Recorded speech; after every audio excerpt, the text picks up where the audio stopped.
나 이거 샀는데 좀 올랐어. 에이, 나는 아직이야로. 요즘은 다 주식 얘기네. 여러분, 안녕하십니까? 지금 경제 상황이 겉으로는 좋아 보이는데 막상 우리 살림살이는 그렇지 않다는 느낌 받고 계시지 않습니까? 뉴스에서는 수출이 늘었다, 성장률이 올라갔다는 이야기가 나오는데 정작 장을 보러 가면 물가는 계속 오르고 있습니다. 정부는 투자하라고 새로운 제도를 내놓는다는데 그게 나한테 어떤 의미인지 제대로 설명해 주는 곳은 많지 않습니다. 그러다 보니 나는 어떻게 해야 하나? 지금 돈을 어디에 두는 게 맞는 건가? 이런 고민을 안고 계신 분들이 많습니다. 특히 올해는 여러 가지가 동시에 움직이고 있습니다. 정부는 세금 혜택을 앞세워 국민 투자를 유도하고 있고 물가는 생산 단계에서부터 다시 오르기 시작했습니다. 부동산 시장에서는 특정 지역에만 돈이 몰리는 현상이 뚜렷하고 주식 시장도 계속 오를 것 같더니 조정 국면에 들어갔습니다. 이럴 때 무작정 따라하거나 아무것도 안 하고 있으면 나중에 후회할 수 있습니다. 오늘은 최근 나온 주요 경제 뉴스들을 하나씩 정리해서 어르신들이 꼭 알아야 할 내용만 쉽게 풀어드리겠습니다. 놓치지 마시고 끝까지 들어주십시오. 오늘은 최근 나온 주요 경제 소식을 5가지로 정리해서 전해드립니다. 첫 번째 소식은 정부의 투자 지원 정책입니다. 국민들이 투자에 참여하면 세금을 덜 내도록 해주겠다는 제도인데 누가 대상이고 얼마나 혜택을 받을 수 있는지 구체적으로 알려드리겠습니다. 두 번째는 생산자 물가 상승입니다. 물건을 만들 때 드는 비용이 계속 오르고 있다는 이야기인데 이게 나중에 우리가 사는 물건 값에도 영향을 줄 수 있다는 점을 설명드리겠습니다. 세 번째는 한국 경제 성장률 전망입니다. 국제기구가 올해를 어떻게 보고 있는지, 긍정적인 부분과 걱정되는 부분은 무엇인지 정리해 드리겠습니다. 네 번째는 서울 부동산 시장 동향입니다. 고가 아파트 거래가 크게 늘었다는 소식인데 어느 지역에 몰렸는지 그 이유는 무엇인지 말씀드리겠습니다. 다섯 번째는 주식 시장 흐름입니다. 한동안 오르기만 하던 지수가 갑자기 멈춘 배경과 주요 종목들의 움직임을 알려드리겠습니다. 이 5가지는 서로 무관해 보이지만 실제로는 모두 연결되어 있습니다. 정부 정책이 시장을 움직이고 물가가 소비를 바꾸고 성장률이 투자 심리에 영향을 줍니다. 하나씩 들으시면서 전체 그림을 그려보시기 바랍니다. 경제 성장 전망 이야기부터 시작하겠습니다. 국제통화기금, 줄여서 IMF라고 부르는 국제기구가 올해 우리나라 경제 성장률을 1.9%로 전망했습니다. 이는 지난해 10월 전망보다 0.1%포인트 상향 조정된 수치입니다. IMF는 성장률을 올려 잡은 이유로 반도체 수출 증가를 꼽았습니다. 글로벌 AI 산업이 확대되면서 한국 반도체 수출이 크게 늘어난 점이 긍정적으로 작용했다고 설명했습니다. 하지만 IMF는 우려도 함께 언급했습니다. 한국 경제가 반도체에 지나치게 의존하고 있어 성장세가 언제 꺾일지 모른다는 경고를 한 겁니다. 또 하나 변수는 미국의 반도체 관세 정책입니다. 그동안 미뤄왔던 관세 도입이 본격화될 경우 한국 경제에 부담이 될 수 있다고 IMF는 지적했습니다. 다음은 부동산 시장 소식입니다. 지난해 서울에서 50억 원 이상 아파트 거래가 703건 발생했습니다. 이는 전년보다 약 1.6배 증가한 수치입니다. 특히 눈에 띄는 점은 거래가 압구정동에 집중됐다는 겁니다. 전체 703건 중 250건, 즉 35.6%가 압구정 일대에서 이루어졌습니다. 전문가들은 이 현상을 두고 똘똘한 한 채 현상이 더 강해졌다고 분석했습니다. 여러 채를 나눠 사기보다는 입지가 좋은 한 채에 자금이 몰리고 있다는 의미입니다. 압구정 일대의 경우 재건축 기대감이 크고 조합원 지위 양도 허용 등의 요인이 매수 심리를 자극했다고 합니다. 마지막으로 주식 시장 소식입니다. 연초부터 쉬지 않고 오르던 코스피 지수가 13거래일 만에 하락했습니다. 전날 4,900선을 돌파했던 코스피는 이날 4,880대에서 거래를 마쳤습니다. 하락의 중심에는 삼성전자와 SK하이닉스가 있었습니다. 두 종목 모두 2% 이상 하락하며 지수 하락을 이끌었습니다.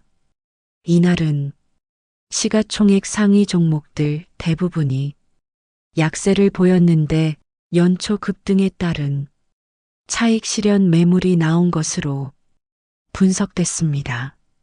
이 세 가지 소식을 정리해 드리겠습니다. 경제 성장은 반도체가 이끌고 있지만 그만큼 위험도 커지고 있고 부동산과 주식 시장에서는 자금이 몰리는 곳과 쉬어가는 구간이 분명하게 갈리고 있습니다. 어르신들께서는 이럴수록 급하게 움직이기보다는 큰 흐름을 차분히 지켜보시면서 본인 상황에 맞는 선택을 하시는 것이 무엇보다 중요합니다. 정부가 준비하고 있는 새로운 투자 제도부터 말씀드리겠습니다. 올해 6월에서 7월 사이에 국민 참여형 국민성장펀드라는 이름의 새로운 투자 상품이 나올 예정입니다. 이 상품의 핵심은 일반 국민 누구나 참여할 수 있고 3년 이상 투자하면 세금 혜택을 크게 준다는 점입니다. 구체적으로 어떤 혜택인지 하나씩 설명드리겠습니다. 먼저 소득공제 혜택입니다. 이 펀드에 돈을 넣고 3년 이상 유지하면 최대 40%까지 소득공제를 받을 수 있습니다. 소득공제란 세금을 계산할 때 소득 자체를 줄여주는 제도입니다. 예를 들어 1년에 번 돈이 5천만 원인데 이 펀드에 1천만 원을 넣었다면 그중 400만 원을 소득에서 빼준다는 의미입니다. 그러면 세금을 매길 때 4,600만 원을 기준으로 계산하니까 실제로 내는 세금이 줄어듭니다. 특히 월급을 받거나 사업을 하시는 분들에게는 체감 효과가 클 수 있는 제도입니다. 다음은 배당소득 과세 방식입니다. 이 펀드에서 배당금이 나오면 보통 다른 소득과 합쳐서 세금을 매기는데 이 경우에는 9%의 분리과세를 적용한다고 합니다. 쉽게 말하면 배당금을 따로 떼어서 낮은 세율로 과세하겠다는 뜻입니다. 배당소득이 많아지면 다른 소득과 합쳐져서 세율이 높아질 수 있는데 그걸 막아주는 겁니다. 또 하나 주목할 점은 해외 주식 투자자를 위한 혜택입니다. 해외 주식을 팔아서 그 돈을 국내 주식에 투자하면 양도소득세를 공제해 준다고 합니다. 이건 해외로 나가 있던 투자 자금을 국내 시장으로 다시 불러들이기 위한 정책입니다. 다만 정부는 한 가지를 분명히 했습니다. 세금 혜택만 노리고 잠깐 국내에 들어왔다가 다시 해외로 빠져나가는 행위는 막겠다고 밝혔습니다. 이를 위한 구체적인 관리 방안도 마련할 예정이라고 합니다. 즉, 단기적인 절세보다는 중장기적으로 국내 시장에 자금을 묶어두는 것이 이 제도의 목적이라는 겁니다. 이 제도가 어르신들께 어떤 의미인지 정리해 드리겠습니다. 만약 여유 자금이 있고 3년 이상 묶어둘 수 있다면 세금 혜택을 받을 수 있는 기회입니다. 하지만 무조건 좋은 것만은 아닙니다.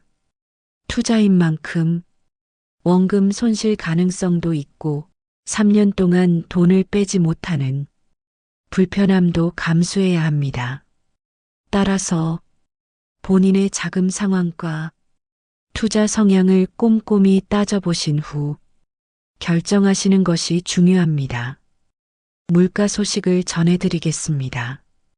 지난해 12월 생산자 물가가 전월보다 0.4% 올랐고 이로써 4개월 연속 상승세를 이어가고 있습니다. 생산자 물가가 뭔지 먼저 설명드리겠습니다. 우리가 마트에서 물건을 살 때 그 가격을 소비자 물가라고 하는데 생산자 물가는 그 이전 단계의 가격입니다. 즉, 공장에서 물건을 만들 때, 농장에서 농산물을 생산할 때 드는 비용을 말합니다. 이 가격이 오르면 나중에 우리가 사는 물건값도 따라오를 가능성이 큽니다.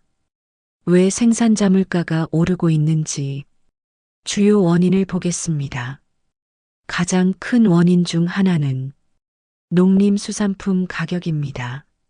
사과와 감귤 값이 크게 올랐고 전체 농림수산품 가격은 한 달 만에 3.4%나 뛰었습니다.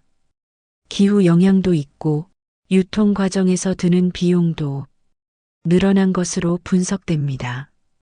요즘 과일 값이 예전보다 많이 올랐다는 걸 장을 보러 가실 때마다 느끼고 계실 겁니다. 또 하나 큰 원인은 반도체 가격 상승입니다. 디램이나 플래시 메모리 같은 반도체 가격이 AI 수요가 급증하면서 큰 폭으로 올랐습니다. 반도체 가격이 오르니까 스마트폰, 컴퓨터 같은 전자제품 가격도 덩달아 오르는 현상이 나타났습니다. 이를 두고 치플레이션, 즉 반도체 때문에 물가가 오른다는 말까지 나오고 있습니다. 지난해 전체로 보면 생산자 물가는 전년보다 1.2% 올랐습니다. 최근 몇 년에 비하면 오르는 속도가 좀 줄었지만 여전히 부담스러운 수준이라는 평가가 나옵니다. 이 소식이 우리 생활에 어떤 영향을 줄지 말씀드리겠습니다.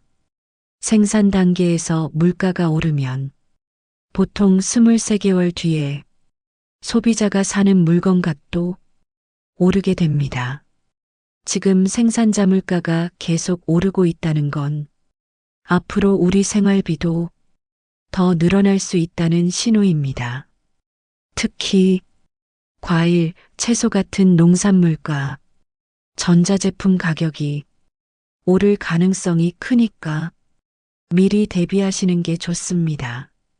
꼭 필요한 물건이 있다면 가격이 더 오르기 전에 구입을 고려해 보시고 당장 급하지 않은 지출은 조금 미루시는 것도 방법이 될 수 있습니다.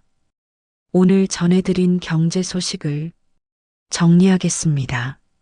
정부는 세금 혜택을 앞세운 새로운 투자 제도를 준비하고 있습니다. 물가는 생산 단계에서부터 다시 오르고 있어 앞으로 우리 생활비에도 영향을 줄 가능성이 큽니다. 경제 성장에는 반도체가 큰 힘이 되고 있지만 그만큼 위험 요인도 함께 커지고 있습니다. 부동산 시장에서는 특정 지역에만 자금이 몰리고 있고 주식 시장은 한동안 오르다가 조정 국면에 들어갔습니다. 이런 상황에서 가장 중요한 건 무엇일까요? 바로 급하게 움직이지 않는 것입니다. 주변 사람들이 이것저것 한다고 해서 무작정 따라하거나 뉴스에서 좋다고 하니까 당장 뛰어드는 건 위험할 수 있습니다. 본인의 자금 상황, 투자 경험, 위험 감수 능력을 차분하게 따져보시고 그에 맞는 선택을 하시는 게 중요합니다. 특히 어르신들의 경우 한번 잘못된 선택을 하면 다시 회복하기 어려울 수 있으니 더욱 신중하셔야 합니다. 오늘 말씀드린 내용이 어르신들의 현명한 판단에 조금이라도 도움이 되었기를 바랍니다. 다음 시간에도 유익하고 정확한 경제 정보로 다시 찾아뵙겠습니다.